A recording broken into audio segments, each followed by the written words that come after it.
Welcome back to Data Center News Asia. We are still here at DCD Bali on the first day, as we've established, of the conference, but not the first day of the event, because yesterday there was a golf tournament, and congratulations, Benoit. Thank you very much. Thank you very much. Dethroned Colin Edison.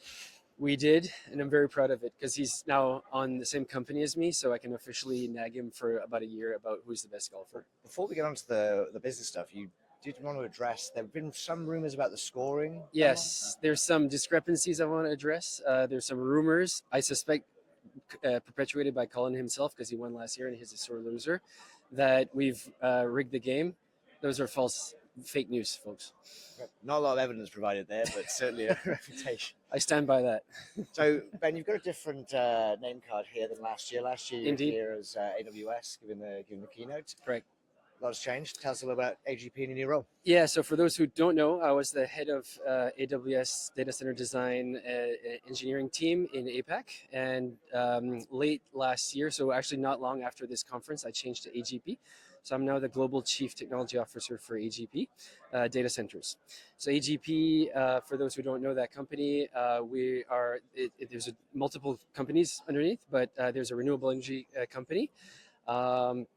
And the data center company, AGP Data Centers, is relatively new, and we're essentially building and developing data centers for our customers. So kind of a new company, a new player in the market.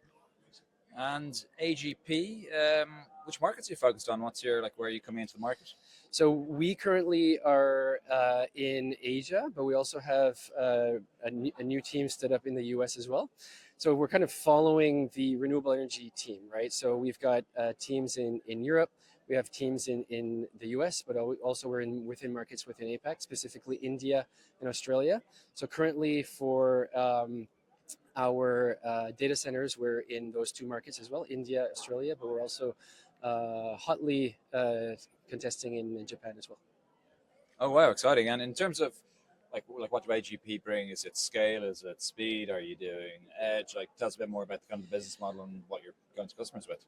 Yeah, so we're just definitely going for large scale developments, and we're definitely, me coming from my background, we're going for making sure that we're maximally aligned with customer expectations in terms of design. We're also hiring the best of the best in terms of delivery in the market to make sure that we're committing to high quality designs that are fungible, that meet future requirements, but that also meet their deadlines and their price and do it safely. So we're doing that as a team. We're very proud to have attracted a good bit of talent, and that's aligned with ultimately delivering for our customers. Awesome. And obviously the sustainability angle is pretty strong. I saw you on the panel earlier debating the merits of batteries versus OVH. HVO. Yep, sorry, the plant oil stuff. Yeah, yeah. Mm-hmm. I want to point out this is Infranovus green, not AGP green, that I'm wearing here. Yeah, but, fair enough. We're close to colors, though. Yeah, I mean, look, it was green or blue, and I decided to root you guys off. Okay, fair enough. So, to tell us a little bit about that, there was a discussion around battery power. I mean, you guys obviously have a renewables angle. Yeah. How much of a impact is this for the hyperscalers these days? I mean, it's been a big thing, but now AI seems to have completely eclipsed the need for sustainability, or at least on the surface and the press releases. Is it still a big thing behind the scenes? So definitely AI, not only machine learning, inference, very big. So on time, the right amount of capacity in the right place is definitely important. Everybody does have those net zero goals, which we need to not forget about. So one of the important things is to keep that top of mind. So there's a few ways to pull those levers, right? So there's scope 1, scope 2, and scope 3 emissions. Perfect placement for the wind to pick up. Yeah. Scope. The topic was really about diesel generation, which is the number one kind of amounts of emissions that you have on premise, right? But that's still a very small portion of your total emissions, right? And so the renewable energy angle helps you to reduce your carbon emissions, not just from on-site emissions, but actually at the grid level, which is a much bigger part of the pie, let's say. So we had a lot of debate about, do we replace diesel? How significant is it?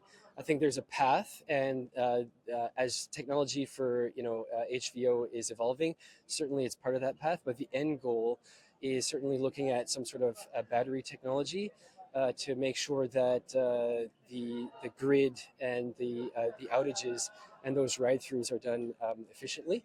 So there's a lot to unpick there, and it's integrating not only the grid reliability, but also the data center designs, and really integrating those more, and really picking away at the actual requirements of why do you have 24 hours in the first place.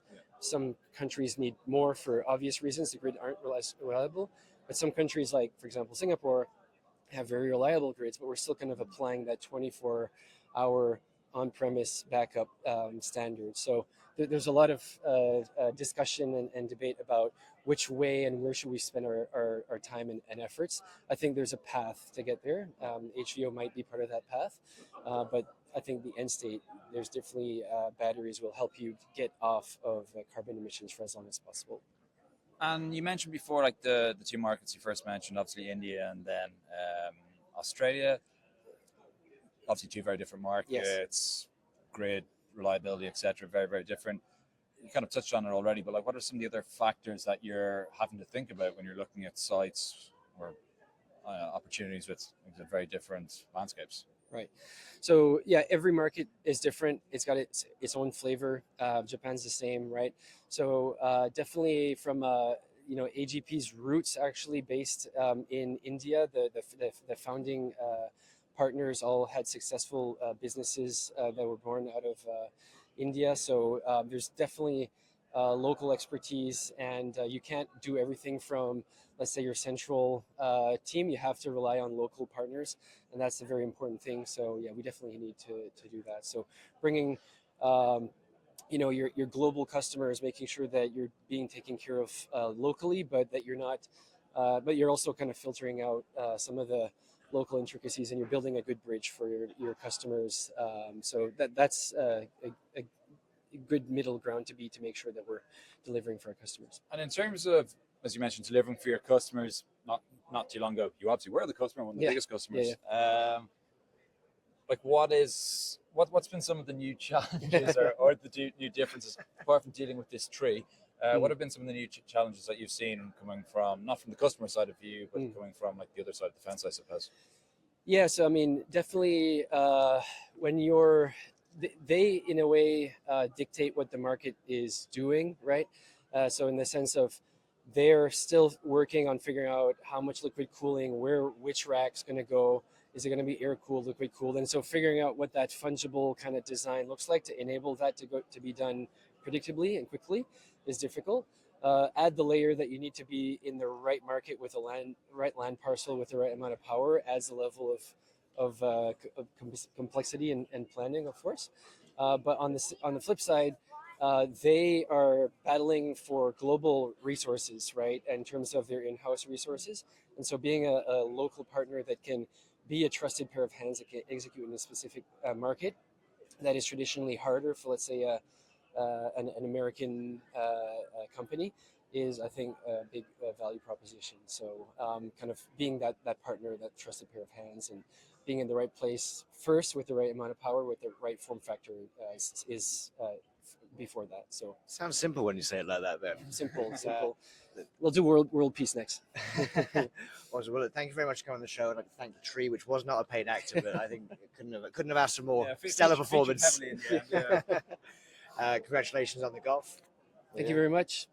And we'll see you, I'm sure, before next year. I'm winning the golf next year in Bali 2026 as well. I didn't shake your hand, so it makes me look like a sore loser, but I wasn't even playing the golf. So you'll win if Tom is on your team again. Yes, probably. That's right. Cheers. For the record, he did carry the team. So yes. Thank you, Tree. Cheers. Great. Thanks, everyone. Bye.